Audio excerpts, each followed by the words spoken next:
नमस्ते बच्चों, स्वागत है आपके अपने YouTube चैनल दीक्षा क्लासेस स्टडी में। ऑब्जेक्टिव के सेशन देख रहे थे और ऑब्जेक्टिव के सेशन में हमने बायोलॉजी, इकोनॉमिक्स और ज्योग्राफी के ऑल VBI ऑब्जेक्टिव प्रश्न देख लिए थे। आज से हम देखेंगे फिजिक्स के यानी भौतिकी के ऑल VBI ऑब्जेक्टिव प्रश्न चैप्टर बाय चैप्टर देखेंगे। तो आज का मेरा पहला चैप्टर है, पहला चैप्टर का नाम है प्रकाश का परावर्तन एवं अपवर्तन। इस चैप्टर से जितने भी MBBI ऑब्जेक्टिव प्रश्न बनेंगे सभी ऑब्जेक्टिव प्रश्न में बात कर लेंगे। टोटल के टोटल 60 ऑब्जेक्टिव प्रश्न में बात करेंगे, काफी इंपॉर्टेंट प्रश्न पे बात करने वाले हैं। सो प्लीज आप सभी बच्चे ध्यान से वीडियो को देखेंगे और जो सीरीज चल रहा है उन सीरीज का आनंद उठाइए आप सभी बच्चे, और एकदम ध्यान से सभी वीडियो को देखिए। तो चलिए बिना देरी किए पहला प्रश्न आज के सीरीज का देखते हैं।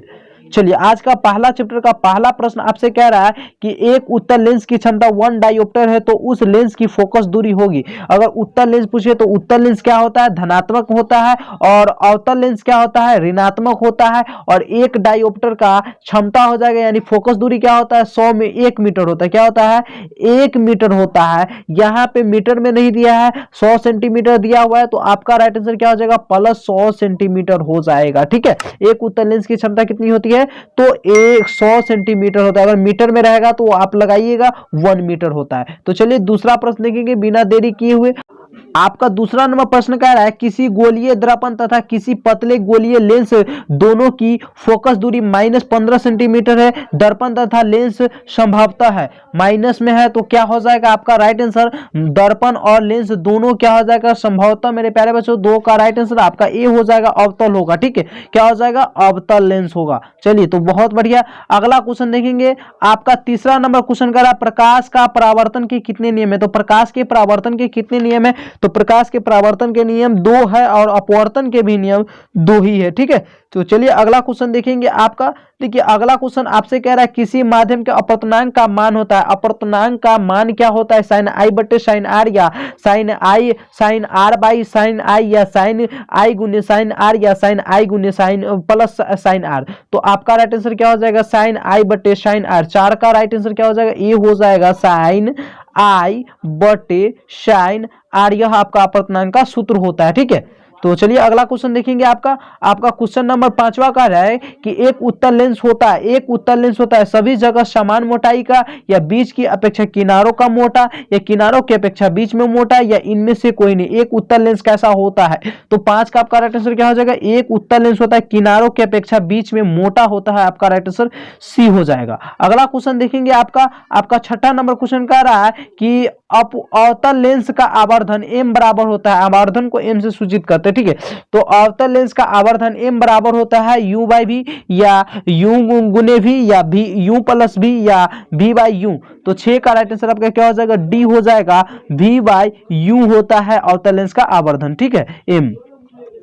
अगला क्वेश्चन देखेंगे, 7वां नंबर क्वेश्चन। 7वां नंबर क्वेश्चन आपसे कह रहा है कि गोलीय दर्पण के फोकांतर एवं वक्रता त्रिज्या के बीच संबंध है। गोलीय दर्पण के फोकांतर एवं वक्रता त्रिज्या के बीच संबंध है। तो 7 का आपका राइट आंसर क्या हो जाएगा, 7 का राइट आंसर आपका ए हो जाएगा, r बराबर 2f। क्या हो जाएगा, r बराबर 2f हो जाएगा। अगला क्वेश्चन देखेंगे। आपका 8वां नंबर प्रश्न कह रहा है कि सोलर कुकर के में प्रयोग किया जाता है। सोलर कुकर में क्या प्रयोग किया जाता है, अवतल दर्पण, उत्तल दर्पण, समतल दर्पण, या अवतल तथा उत्तल दोनों दर्पण। तो आपका राइट आंसर क्या हो जाएगा, 8 का राइट आंसर आपका ए हो जाएगा, सोलर कुकर में प्रयोग किया जाता है तो अवतल दर्पण का प्रयोग किया जाता है। बहुत ही बढ़िया। चलिए अगला क्वेश्चन देखेंगे। आपका 9 नंबर प्रश्न कह रहा है कि उत्तल लेंस में बना प्रतिबिंब होता है। उत्तल लेंस में बना प्रतिबिंब कैसा होता है, बराबर और सीधा होता है, वास्तविक और उल्टा होता है, वास्तविक और सीधा होता है, या इनमें से कोई नहीं होता है। तो 9 का राइट आंसर अब क्या हो जाएगा, वास्तविक एवं उल्टा होता है उत्तल लेंस से बना प्रतिबिंब। आपका राइट आंसर बी हो जाएगा। अगला प्रश्न देखेंगे। आपका प्रश्न नंबर 10। प्रश्न नंबर 10 आपसे कह रहा है, ध्यान से देखिएगा। प्रश्न नंबर 10 आपसे कह रहा है उत्तल लेंस में जब बिंब f और 2f के बीच रखा जाता है तब बना प्रतिबिंब होता है। यानी उत्तल लेंस में बिंब f और 2f के बीच रखा जाता है तब बना प्रतिबिंब कैसा बनता है, बड़ा और वास्तविक, छोटा और वास्तविक, छोटा और काल्पनिक, या बड़ा और काल्पनिक। तो 10 का राइट आंसर आपका क्या हो जाएगा, 10 का राइट आंसर आपका ए हो जाएगा, बड़ा और वास्तविक प्रतिबिंब बनता है। अगला क्वेश्चन देखेंगे, काफी इंपॉर्टेंट क्वेश्चन होने वाला है, सो प्लीज बच्चे आपसे भी बच्चे ध्यान से वीडियो को देखेंगे ताकि आपकी तैयारी बेहतर हो सके। चलिए 11 नंबर प्रश्न क्या है, दो वक्रीय पृष्ठों से घिरे ठोस माध्यम को कहते हैं गोलीय दर्पण या त्रिज्या या गोलीय लेंस या समतल दर्पण। 11 का आंसर, दो वक्रीय पृष्ठों से घिरे माध्यम को कहते हैं, क्या कहते हैं? तो 11 का आपका राइट आंसर मेरे प्यारे बच्चों क्या हो जाएगा? सी हो जाएगा, गोलीय लेंस कहते हैं। क्या कहते हैं? गोलीय लेंस कहते हैं। अगला प्रश्न देखेंगे आपका, वह गोलीय दर्पण जो बाहर की तरफ वक्रित हो कहलाता है। वह गोलीय दर्पण जो बाहर की तरफ वक्रित हो कहलाता है। अवतल दर्पण, समतल दर्पण, उत्तल दर्पण या इनमें से कोई नहीं। तो 12 का राइट आंसर क्या हो जाएगा? वह गोलीय दर्पण जो बाहर की तरफ वक्रित रहता है वह क्या कहलाता है? तो उत्तल दर्पण कहलाता है। आपका राइट आंसर सी हो जाएगा। अगला क्वेश्चन देखेंगे, अगला question 13 number question. 13 number question कह रहा है गोलीय दर्पण के परावर्तक पृष्ठों के केंद्र को दर्पण को कहा जाता है। यानी गोलीय दर्पण के परावर्तक पृष्ठ के केंद्र को दर्पण का क्या कहा जाता है? गोलीय दर्पण के परावर्तक पृष्ठ के केंद्र को दर्पण का क्या कहा जाता है? मध्य, ध्रुव, गोलार्ध या अक्ष। तो 13 का राइट आंसर क्या हो जाएगा? 13 का राइट आंसर आपका बी हो जाएगा, ध्रुव कहा जाता है। क्या कहा जाता है? तो ध्रुव कहा जाता है। अगला प्रश्न देखेंगे आपका 14 नंबर प्रश्न। 14 नंबर प्रश्न कह रहा है किसी लेंस द्वारा उत्पन्न आवर्धन का एसआई मात्रक है। किसी लेंस द्वारा उत्पन्न आवर्धन का एसआई मात्रक है मीटर या सेंटीमीटर या मिलीमीटर या मात्रक विहीन। बताइए, मिलीमीटर होगा। क्या हो जाएगा? किसी लेंस द्वारा उत्पन्न आवर्धन का एसआई मात्रक है, तो उत्पन्न आवर्धन का एसआई मात्रक आपका डी हो जाएगा, मात्रक विहीन होता है। क्या होता है? मात्रक विहीन होता है। 14 का राइट आंसर आपका डी हो जाएगा। अगला प्रश्न देखेंगे आपका 15 नंबर प्रश्न का लेंस के केंद्रीय बिंदु को कहते हैं। लेंस के केंद्रीय बिंदु को कहते हैं वक्रता केंद्र, प्रकाशित केंद्र, द्वारक केंद्र या अक्ष केंद्र। तो 15 का राइट आंसर क्या हो जाएगा मेरे प्यारे बच्चों? 15 का आपका राइट आंसर बी हो जाएगा, प्रकाशित केंद्र। लेंस के केंद्रीय बिंदु को क्या कहते हैं? तो प्रकाशित केंद्र कहते हैं। चलिए अगला क्वेश्चन देखेंगे 16 नंबर। 16 नंबर क्वेश्चन आपके लिए ये रहा। 16 नंबर काफी बड़ा प्रश्न है, थोड़ा सा ध्यान से पढ़ेंगे। 16 नंबर प्रश्न कह रहा है किसी शब्दकोश में पाए गए छोटे छोटे अक्षरों को पढ़ते समय निम्न में से कौन सा लेंस लेना पसंद करोगे आप? यानी प्रश्न को समझिए। प्रश्न कह रहा है किसी शब्दकोश में पाए गए छोटे छोटे अक्षरों को पढ़ते समय आप निम्न में से कौन सा लेंस पसंद करेंगे? 50 सेंटीमीटर फोकस दूरी का अवतल लेंस या 50 सेंटीमीटर फोकस दूरी का उत्तल लेंस या 5 सेंटीमीटर फोकस दूरी का उत्तल लेंस या 5 सेंटीमीटर फोकस दूरी का उत्तल लेंस।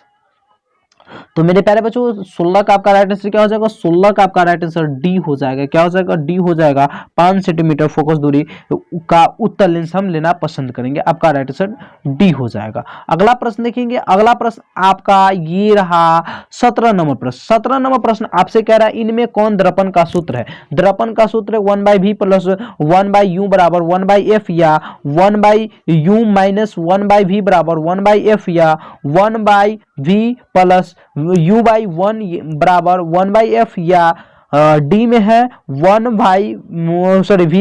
प्लस 1/u बराबर 1/f। क्या हो जाएगा 17 का आंसर?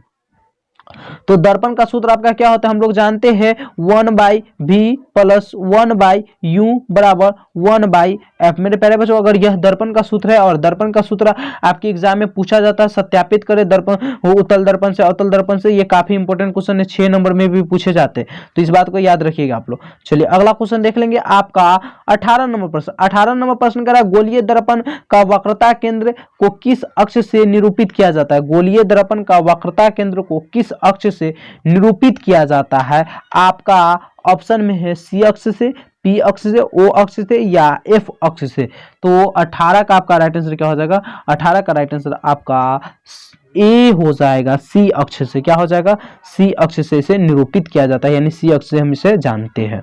अगला क्वेश्चन देखेंगे आपका 19 नंबर क्वेश्चन। 19 नंबर क्वेश्चन का निर्वात में प्रकाश की चाल होती है, छाल नहीं होगी, यहाँ पे चाल होगा। निर्वात में प्रकाश की चाल होती है 3 गुने 108 मीटर प्रति सेकेंड, या 2 गुने 108 किलोमीटर प्रति सेकेंड, या 3 गुने 109 मीटर पर सेकेंड, या 3 गुने 10,110 मीटर प्रति सेकेंड। निर्वात में प्रकाश की चाल क्या होती है? तो 19 नंबर बहुत इंपॉर्टेंट क्वेश्चन, इसका आंसर हो जाएगा ए, हो जाएगा 3 गुने 108 मीटर प्रति सेकेंड स्क्वायर, यानी प्रति सेकेंड होता है क्या? निर्वात में प्रकाश की चाल। अगला क्वेश्चन देखेंगे आपका, ये रहा 20 नंबर प्रश्न। काफी गजब का वीडियो है मेरे प्यारे बच्चों, सभी बच्चे बनकर देखेंगे और नए बच्चे जितने भी होंगे चैनल को सब्सक्राइब करेंगे, लाइक करेंगे और आगे बढ़ाएंगे। चलिए 20 नंबर प्रश्न करा, दंत विशेषज्ञ मरीजों को दांत का बड़ा प्रतिबिंब देखने के लिए किस दर्पण का प्रयोग करते हैं? यानी जो भी दंत विशेषज्ञ होते हैं, यानी जो दांत का देखते हैं, दांत का डॉक्टर होते हैं, वह मरीजों के दांत को बड़ा देखने के लिए कौन से दर्पण का प्रयोग करते हैं? अवतल दर्पण, समतल दर्पण, उत्तल दर्पण, या ये सभी दर्पण का? तो 20 का आपका राइट आंसर क्या हो जाएगा? 20 का राइट आंसर आपका ए हो जाएगा, अवतल दर्पण का प्रयोग करते हैं। अगला क्वेश्चन देखेंगे आपका 21 नंबर प्रश्न। 21 नंबर प्रश्न आपसे कह रहा है कि पतले लेंस की आवर्धन क्षमता होती है, पतले लेंस की आवर्धन क्षमता होती है कम, अधिक, संतुलन, या ये सभी? तो 21 का राइट आंसर क्या हो जाएगा? पतले लेंस की आवर्धन क्षमता आपका कम होता है, राइट आंसर ए हो जाएगा। अगला क्वेश्चन देखेंगे आपका 22 नंबर क्वेश्चन। 22 नंबर क्वेश्चन कह रहा है मोटे लेंस की आवर्धन क्षमता होती है, मोटे, देखिए पतले था उसके बाद मोटे लेंस, यानी बहुत ही बेहतरीन तरीका से आपके लिए हम पीडीएफ प्रोवाइड कर रहे हैं, पीडीएफ प्रोवाइड कर देंगे। और अभी हम वीडियो लाए हुए, यानी एकदम बहुत मेहनत से इस वीडियो को बनाने में लगा, सबसे पहले तो टाइपिंग करने में लगता है समय। चलिए बताइए 22 का आंसर क्या हो जाएगा? मोटे लेंस की आवर्धन क्षमता होती है कम, अधिक, संतुलित, या कोई नहीं? तो 22 का राइट आंसर क्या हो जाएगा? 22 का राइट आंसर आपका बी हो जाएगा, अधिक होता है, मोटे लेंस की आवर्धन क्षमता अधिक होता है। अगला क्वेश्चन देखेंगे 23 नंबर। ये रहा 23 नंबर क्वेश्चन। 23 नंबर क्वेश्चन काफी इंपॉर्टेंट क्वेश्चन है, पढ़िएगा ध्यान से। कर अवतल दर्पण के ध्रुव और मुख्य फोकस के बीच रखे बिंब का प्रतिबिंब की प्रकृति होती है। अवतल दर्पण के ध्रुव और मुख्य फोकस के बीच रखे बिंब का प्रतिबिंब की प्रकृति होती है आभासी तथा उल्टा, आभासी एवं सीधा, या काल्पनिक एवं सीधा, या ये सभी? तो 23 का राइट आंसर क्या हो जाएगा? 23 का राइट आंसर आपका मेरे प्यारे बच्चों क्या हो जाएगा? 23 का राइट आंसर आपका बी हो जाएगा, आभासी एवं सीधा होता है, सीधी होता है। अवतल दर्पण एवं ध्रुव अवतल दर्पण के ध्रुव और मुख्य फोकस के बीच रखे गए प्रतिबिंब की प्रकृति कैसी होती है? तो आभासी एवं सीधी होती है। 23 का राइट आंसर बी हो जाएगा। अगला क्वेश्चन देखेंगे, ये रहा 24 नंबर प्रश्न। 24 नंबर प्रश्न आपसे कह रहा है कि उत्तल लेंस का प्रकाशिक केंद्र और मुख्य फोकस के बीच रखे गए बिंब का प्रतिबिंब की प्रकृति होती है। बताइए, उत्तल लेंस का प्रकाशिक केंद्र और मुख्य फोकस के बीच रखे बिंब का प्रतिबिंब की प्रकृति होती है आभासी तथा उल्टा, आभासी एवं सीधा, काल्पनिक एवं सीधा, या इनमें से कोई नहीं? तो 24 का आपका राइट आंसर क्या हो जाएगा? 24 का राइट आंसर आपका बी हो जाएगा, आभासी एवं सीधी होती है। ठीक है, अगला क्वेश्चन देखेंगे आपका 25 नंबर क्वेश्चन। 25 नंबर क्वेश्चन आपसे कह रहा है अवतल दर्पण के मुख्य फोकस पर रखे बिंब का प्रतिबिंब की स्थिति होती है। अवतल दर्पण के मुख्य फोकस पर रखे बिंब का प्रतिबिंब की स्थिति कैसा होता है? वक्रता केंद्र पर, या मध्य बिंदु पर, या अनंत पर होता है, या सभी पे होता है? तो देखिए 25 का बहुत ही विवेक क्वेश्चन था। 25 का राइट आंसर आपका क्या हो जाएगा? अनंत पर होता है, राइट आंसर आपका सी हो जाएगा। अगला क्वेश्चन देखेंगे, अगला क्वेश्चन आपसे 26 नंबर प्रश्न कह रहा है। 26 नंबर प्रश्न कह रहा है उत्तल लेंस के मुख्य फोकस पर रखे प्रतिबिंब की स्थिति होती है। उत्तल लेंस के मुख्य फोकस पे रखे प्रतिबिंब की स्थिति क्या होती है? वक्रता केंद्र पर होती है, या फोकस एवं वक्रता केंद्र के बीच, या अनंत पर, या ध्रुव एवं वक्रता केंद्र के बीच? तो 26 का राइट आंसर क्या हो जाएगा मेरे प्यारे बच्चों? 26 का आपका राइट आंसर सी हो जाएगा, अनंत पे होता है। इसका भी राइट आंसर क्या हो जाएगा? सी हो जाएगा, अनंत पे होता है। अगला क्वेश्चन देख लेंगे आपका 27 नंबर। 27 नंबर प्रश्न कह रहा है अवतल लेंस के मुख्य फोकस पर रखे बिंब का प्रतिबिंब की स्थिति होगी। बताइए, अवतल लेंस के मुख्य फोकस पे रखे गए बिंब का प्रतिबिंब की स्थिति कैसी होगी? फोकस एवं वक्रता केंद्र के बीच, या प्रकाशिक केंद्र एवं फोकस के बीच, या ध्रुव एवं वक्रता केंद्र के बीच, या इनमें से कोई नहीं?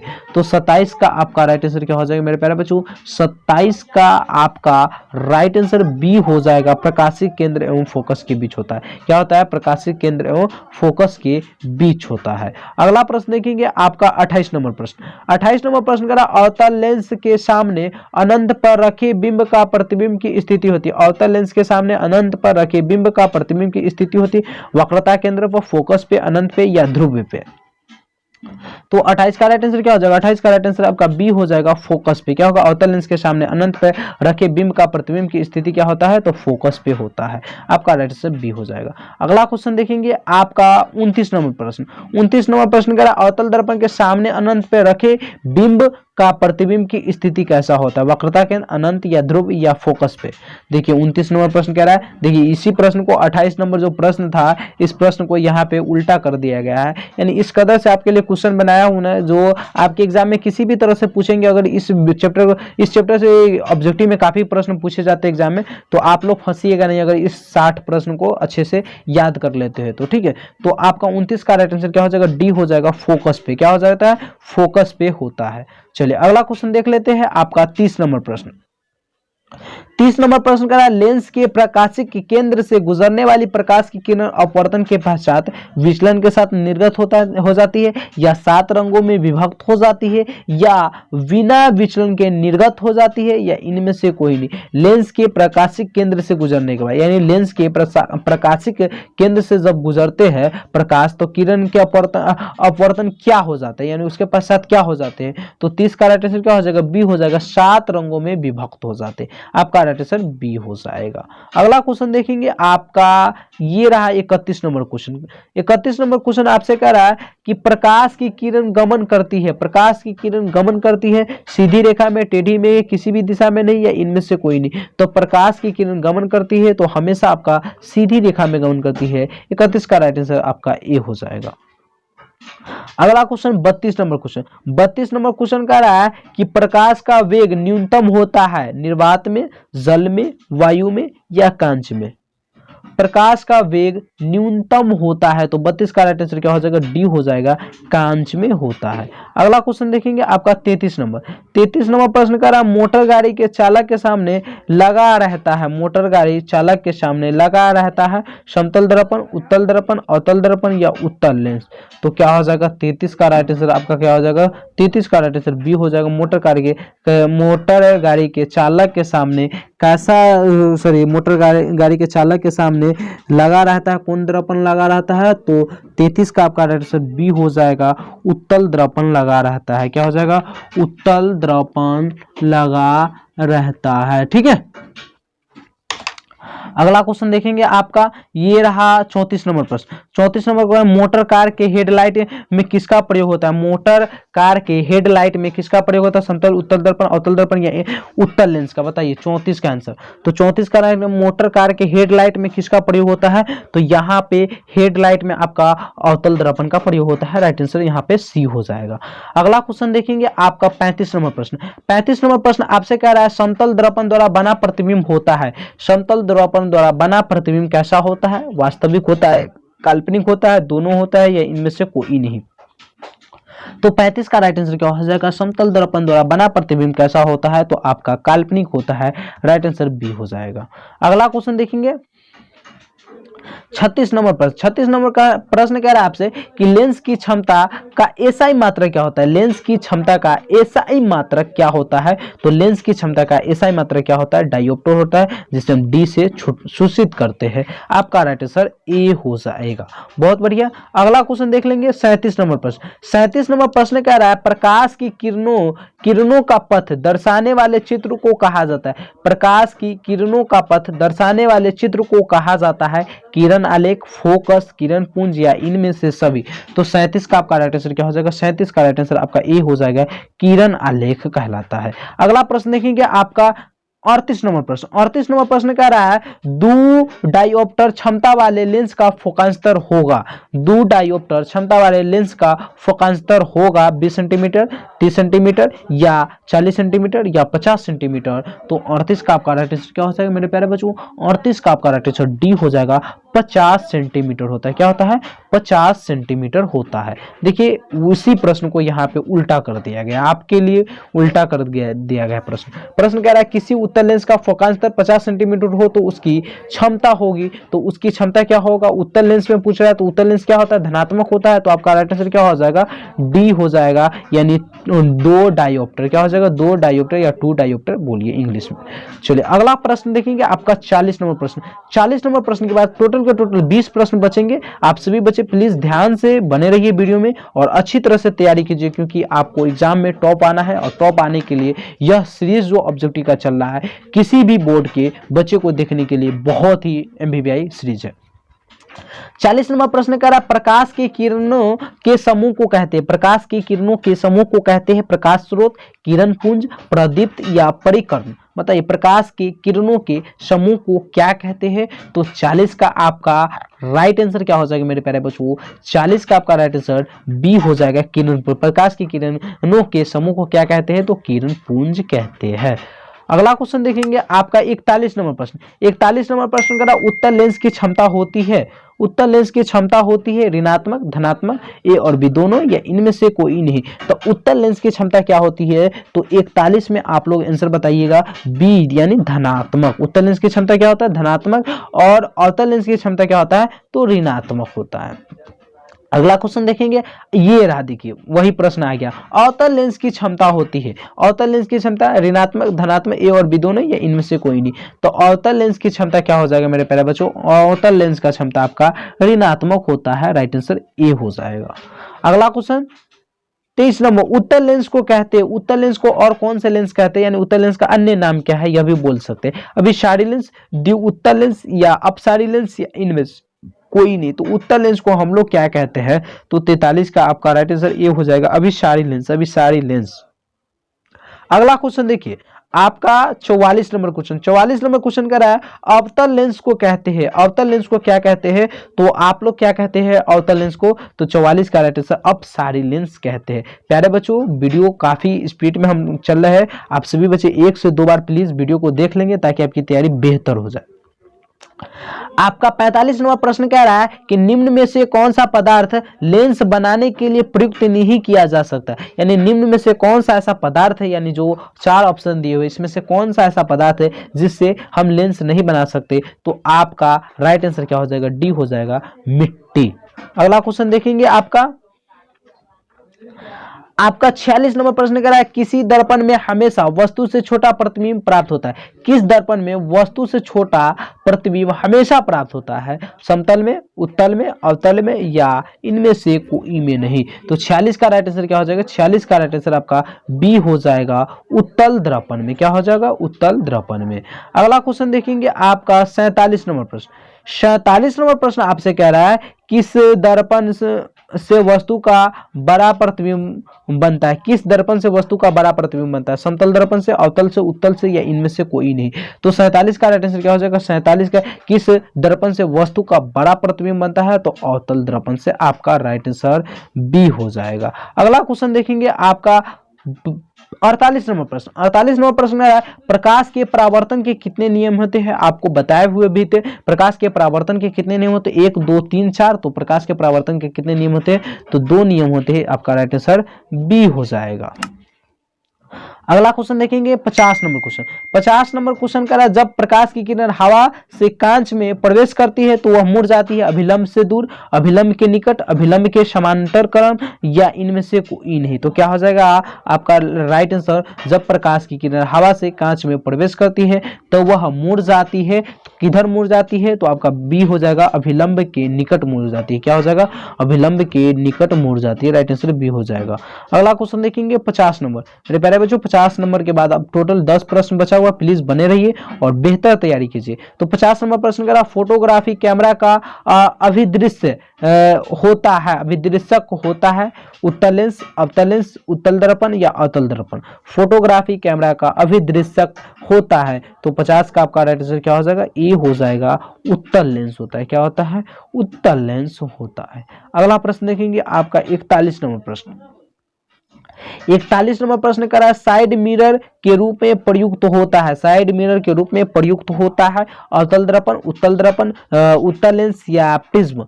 क्या हो जाएगा 51 का आंसर बताइए। 51 नंबर बहुत ही वीवीआई क्वेश्चन है, तो क्या हो जाएगा साइड मिरर के रूप में हम हमेशा उत्तल दर्पण का प्रयोग करते हैं। उत्तल दर्पण का प्रयोग इसलिए करते हैं साइड मिरर के रूप में क्योंकि उत्तल दर्पण दूर के वस्तुओं का प्रतिबिंब एकदम साफ लेता है और एकदम बढ़िया लेता है। छोटे यानी इसका छोटा सा दर्पण रहता है, हम देखते हैं ना जो मोटर गाड़ी का किसी भी साइड मिरर में लगा तो छोटा सा शीशा रहता है, बहुत दूर का पिक्चर लेता है और एकदम यानी क्लीन लेता है, तो इसीलिए हम क्या करते हैं उत्तल दर्पण का प्रयोग करते हैं। आपका राइट आंसर बी हो जाएगा। अगला क्वेश्चन देखेंगे आपका 52 नंबर क्वेश्चन। 52 नंबर क्वेश्चन का एक अवतल दर्पण की फोकस दूरी 10 सेंटीमीटर, तो उसकी वक्रता त्रिज्या होगी। एक अवतल दर्पण की फोकस दूरी 10 सेंटीमीटर है तो उसकी वक्रता त्रिज्या क्या होगी। तो 52 का आपका राइट आंसर क्या हो जाएगा, बहुत ही इजी प्रश्न है। 52 का राइट आंसर आपका बी हो जाएगा, 20 सेंटीमीटर होगा। किसी भी बच्चे को कोई भी सवाल में प्रॉब्लम हो या आप हमारे व्हाट्सएप नंबर से जुड़ना चाहते हैं यानी व्हाट्सएप ग्रुप से जुड़ना चाहते हैं तो आप हमारे व्हाट्सएप नंबर 8920713254 पे संपर्क करेंगे, आपको हम